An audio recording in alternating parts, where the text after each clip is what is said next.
My friends, the last video you have watched, you learned what the Wolverse is in terms of how I world builded it and everything that was there.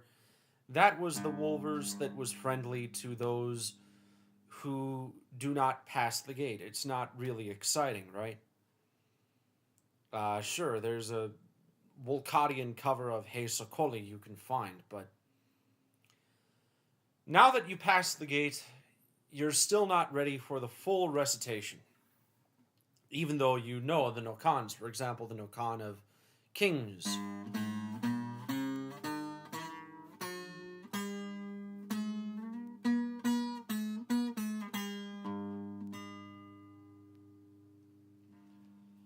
You have, and you're aware of the Nokan of Zargoth and all the other Nokans.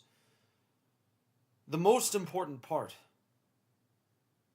the underlying message of the Wolverse,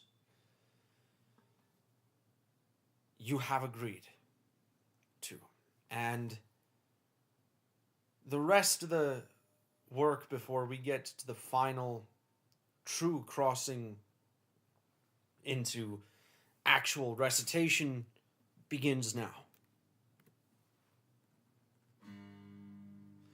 Lore introduction. Esoteric versus exoteric. Levels of knowledge, what are they? Who are Aldrin and who is Zargoth? What is celestial bureaucracy? What are the rules for magic? And how does technological progress fit into it?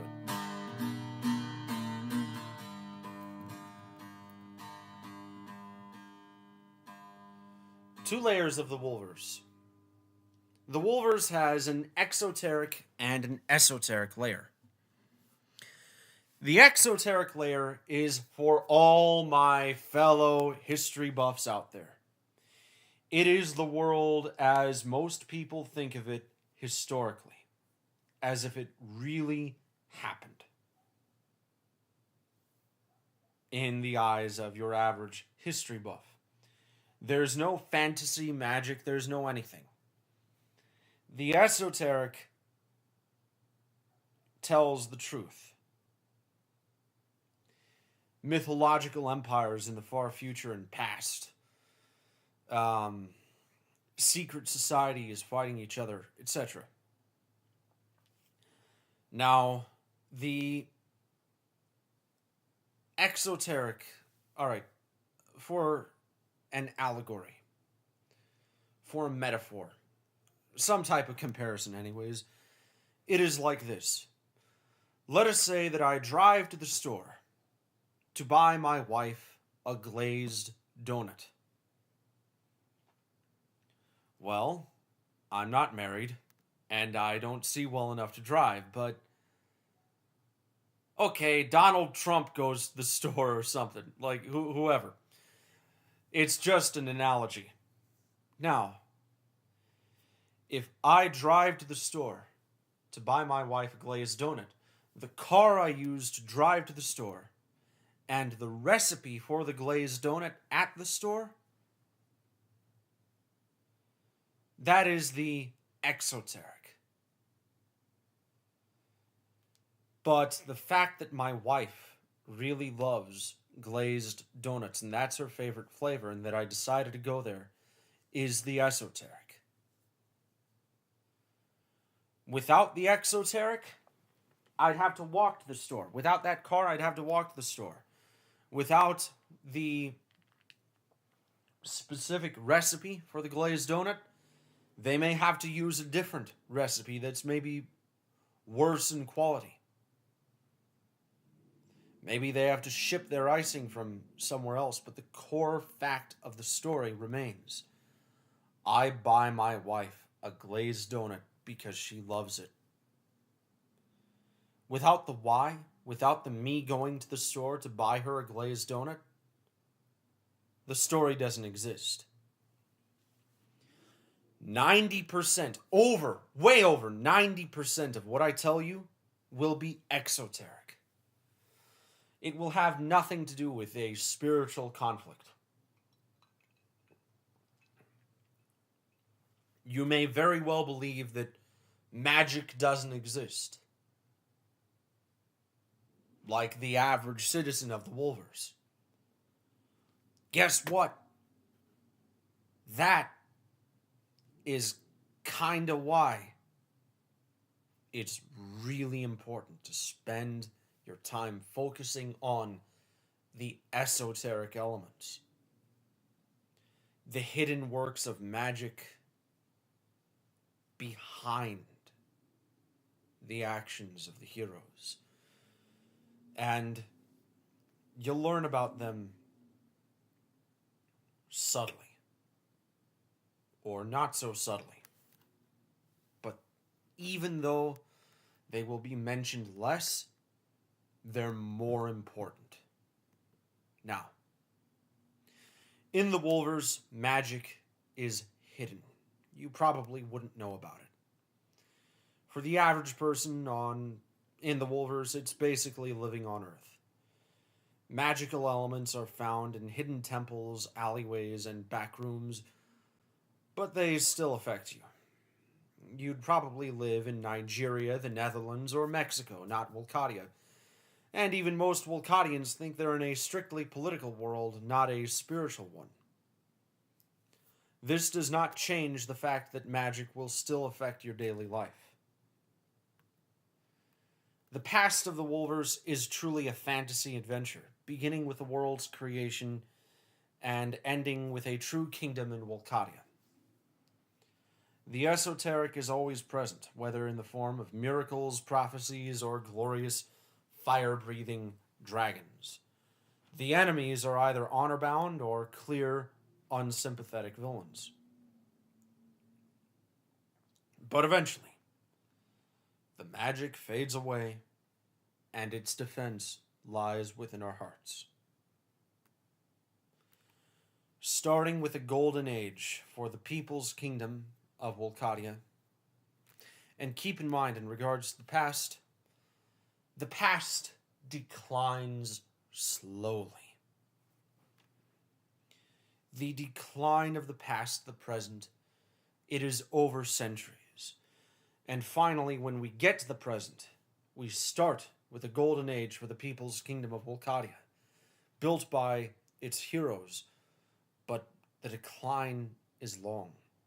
Wars are lost, atrocities are committed, and we're told the truth is an illusion. But even then, magic still exists in a hidden refuge, just waiting for the day to strike back at the world.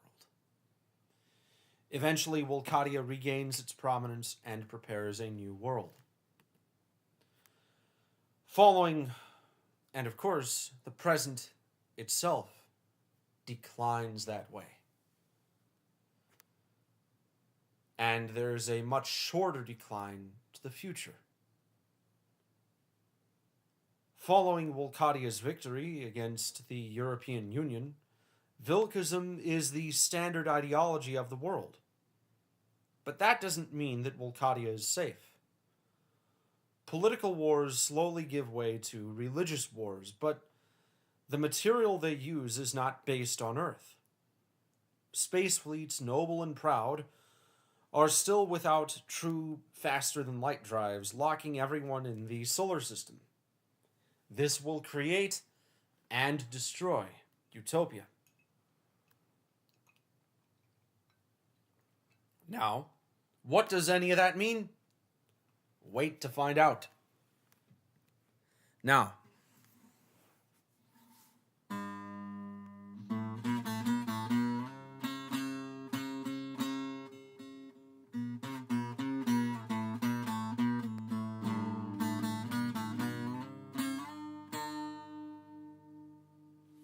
we witness the average Joe, here being played by the Nokan of academics. Most people are on this level. They include powerful CEOs and occasionally heads of state.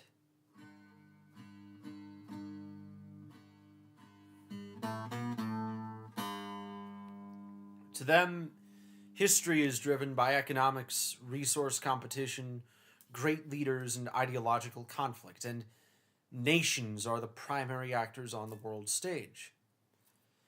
They ultimately believe that the world is rational. If something cannot be tested and measured in mainstream science and history, it is invalid. They are unable to see the secret societies guiding nations, or that they are puppets of Alderaan or Zargoth, or willful servants of God in a grand spiritual war. And here is our average Joe. Level 0.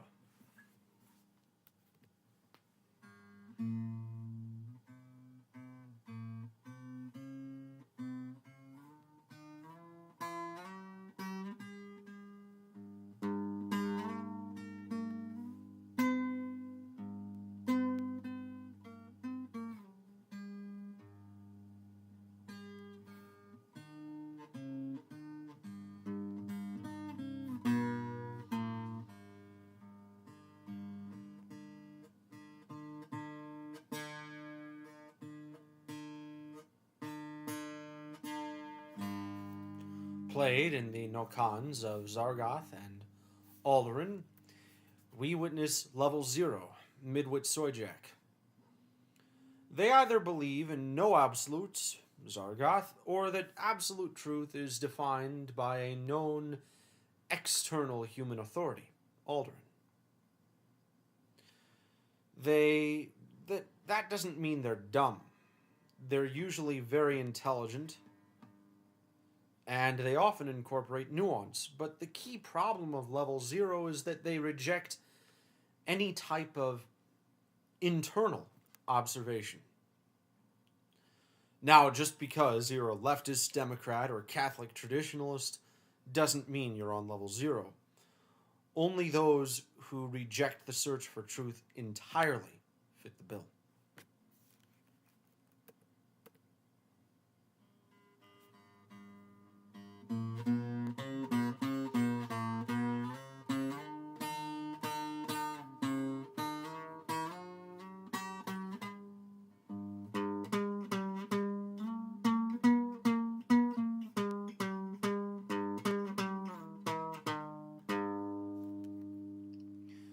Of course, the Nokan of Rage for the Truth Seeker, this is Level 2. This is the highest level one can attain on his own.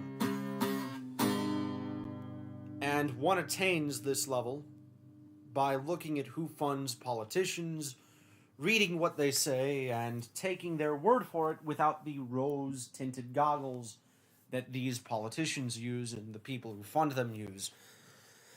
However, for every truth he uncovers, he is more likely to become a complete conspiracy theorist.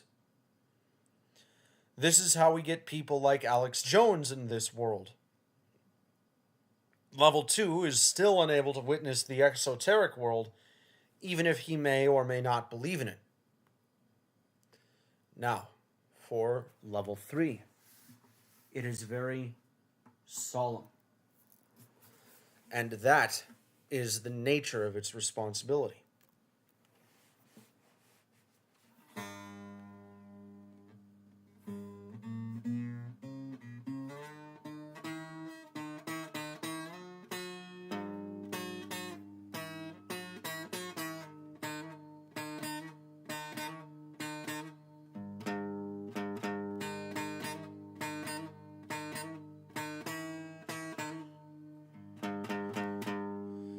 This level can only be attained with divine or demonic revelation, not human understanding. Those on this level know about secret societies, esoteric conflicts, and the forces guiding them all. They probably know how to cast spells. There is no limit to their understanding, but with that comes a profound responsibility. Now, every action and every inaction is directly in service to God or his enemies. And while ignorance is a valid excuse to the less knowledgeable, here it is an excuse no longer.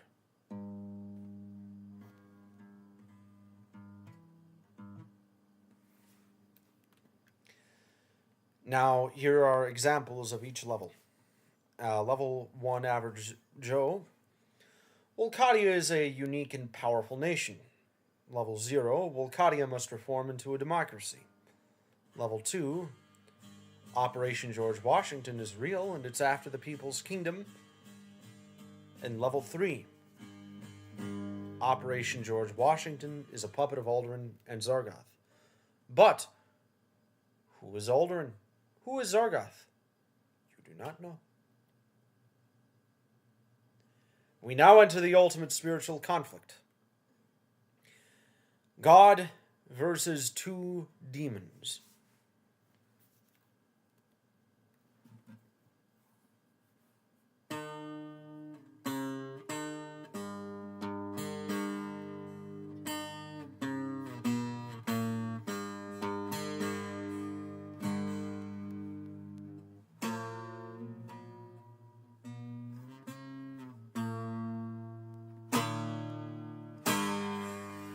Alderaan the Oppressor. He is the quote-unquote god of order and purity. He genuinely believes he is the Virgin Mary. So yes, he genuinely believes he is the Virgin Mary.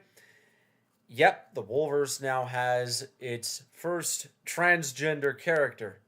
Obviously a joke. And no actual hatred towards transgenders there intended. He is responsible for the Holocaust, Ottoman Empire, and other historical oppressors. His followers lose their free will, and his lies are outright, but they're painted in quote-unquote good. Of course, quote-unquote good, not actual good. Now we have Zargoth the Liberator. He is the quote-unquote god of freedom. He manifests as Satan. He knows he is not, but he LARPs. He tells people, "Do as thou wilt." But then he determines what they wilt. He is responsible for liberalism, communism, and all forms of paganism. And his lies are always half-truths, never outright.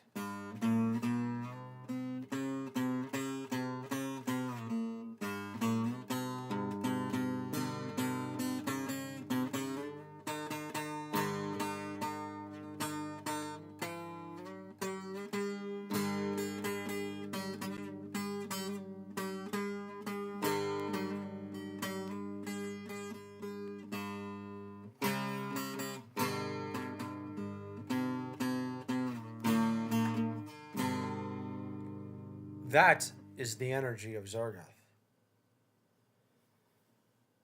That is the no-con of Zargoth. He is always positive, always offers freedom. But his freedom has nothing to do with freedom. And yes, both of them are equally repugnant. Now, we enter Karma, the rules for war.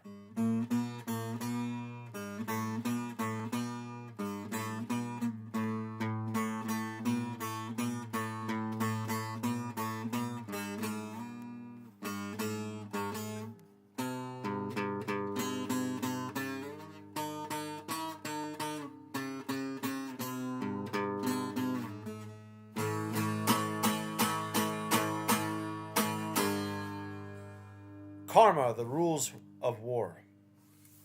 Enforced from Tien, or the celestial bureaucracy, by the Jade Emperor, these rules are ironclad. Keep magic hidden from public view. Give people a way out of the esoteric, but never make the exit something that you cannot return to. And always state your celestial or infernal plans indirectly, as to allow people to piece out information for themselves. Ignorant violators, those who stumble upon truth accidentally, they're not punished. In fact, they're rewarded with a free ticket to the esoteric realm. Karma sees no wrongdoing in rejecting the supernatural either, as well. You just get a very luxurious life for your standards, the best that money can buy. And the only punishment for rejecting the fight in this life is internal. Your own failure to spend that wealth, or a guilty conscience. But for knowing violators, first, you're given a warning. Then whatever attempt to break karma is itself broken. That means if you plan on recording magic to the world, well, yeah, you disappear. Your camera breaks. Now, if things get serious, a bodhisattva is sent and you are teleported to the hungry ghost realm to suffer and learn your lesson.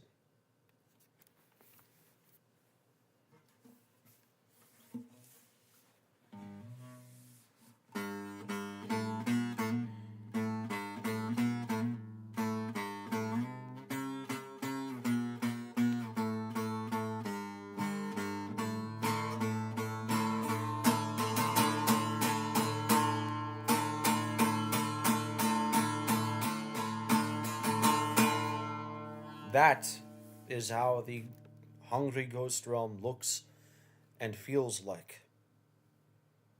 You are broken by its sound, torn to shreds by the crushing weight of its atmosphere. You are kept in a state of starvation as a prisoner. But your life is temporary. You can die. And when you are reborn, on the other end of death lies the eternal judgment of God, ready to make up for the flawed judgment of the hungry ghost realm. Demons are on either end of this realm. But what do demons think of karma?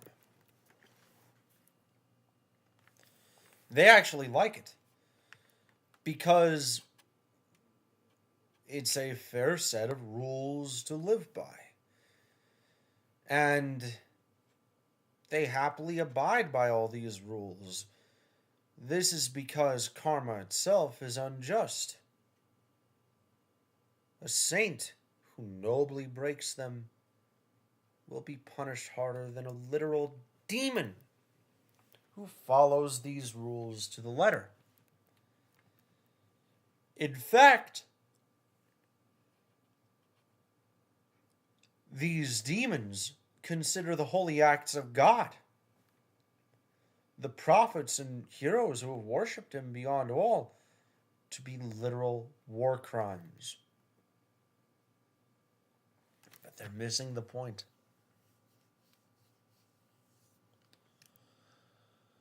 Karma was never meant to be a fair battleground. It was meant to be a regulated fight, where the battle between good and evil costs something. If karma rewards good and punishes evil directly, then the ultimate fight between good and evil becomes a cost-benefit analysis. This is why karma means nothing in the face of prophets who flagrantly violate its actions. The time of necessary evil becomes unnecessary. And now we enter the world of knights.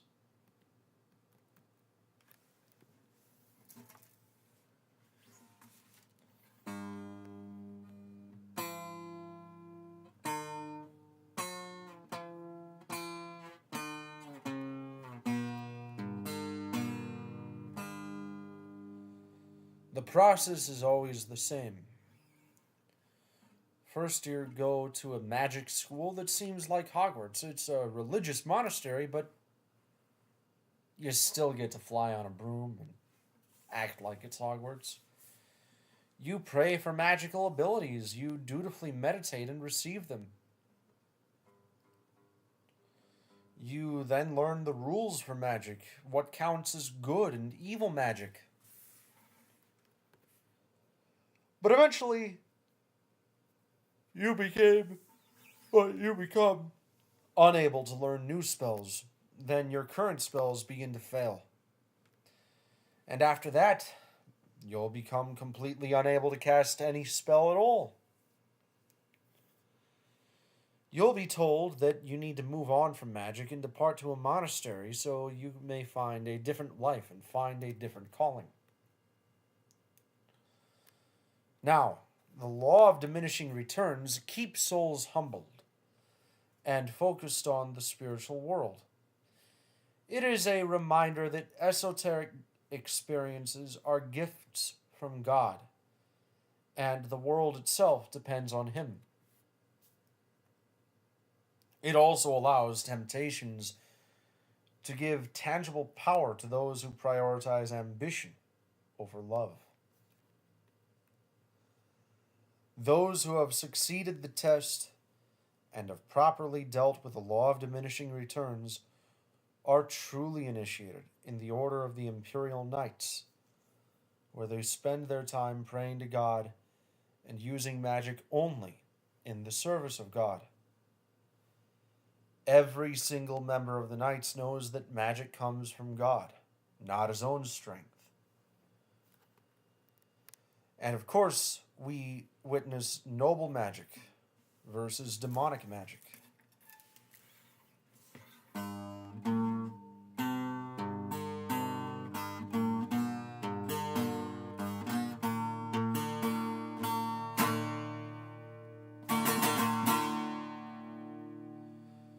And I could tell you the differences between noble magic and demonic magic throughout all of this, but the fact of the matter is this: heroic magic, telepathy, walking through walls, what this does, it doesn't change reality. It protects you.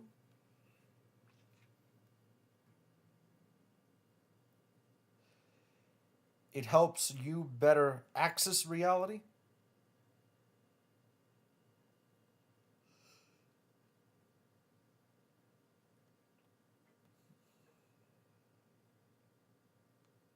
And it forces the truth. It brings the truth to the table and keeps you protected. Demonic magic directly alters the physical plane, deals with weirdo spirits, so not just artifacts, but full-on spirits. In principle, it tries to change reality or obfuscate reality.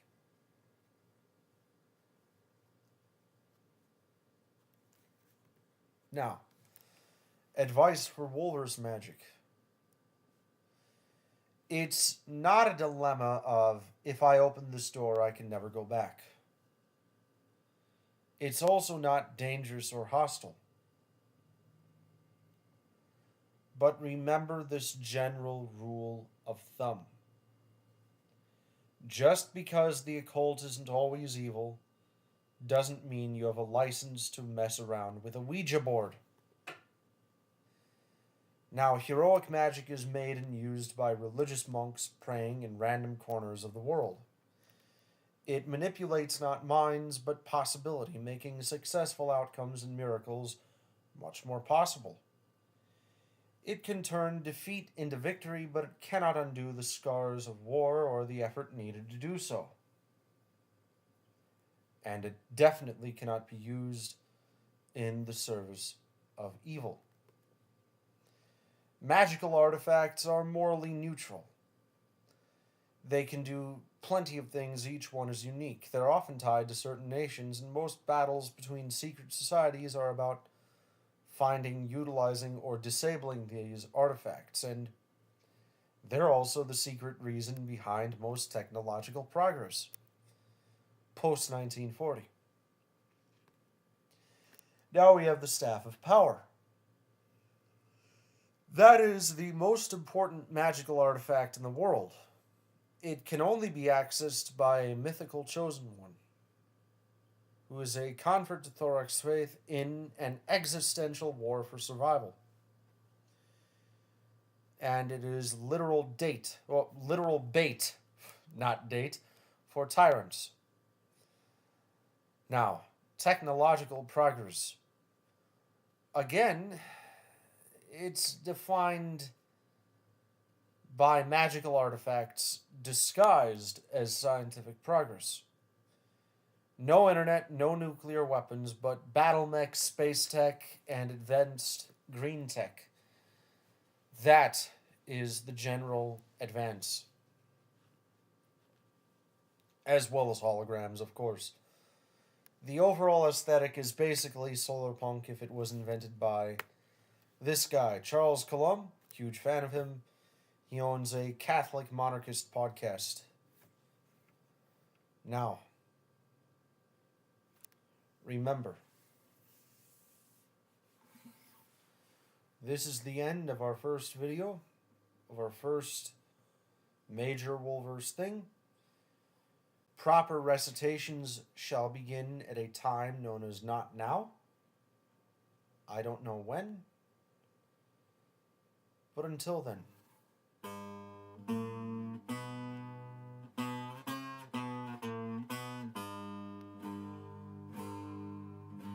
Lord is the divine source of creation. He who is beyond all is beyond all.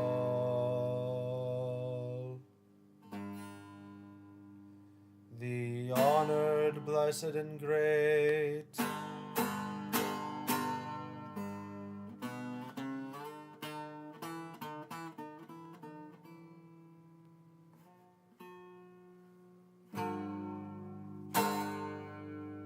most powerful, most beautiful, most wise, most righteous,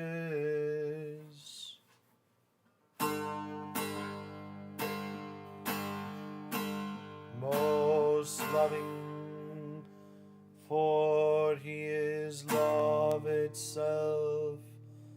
Amen.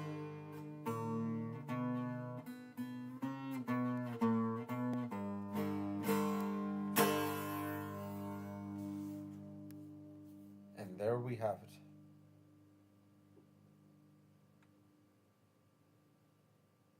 The end of our recording. Next episode, we shall enter proper recitation. But until then, we now know what to do.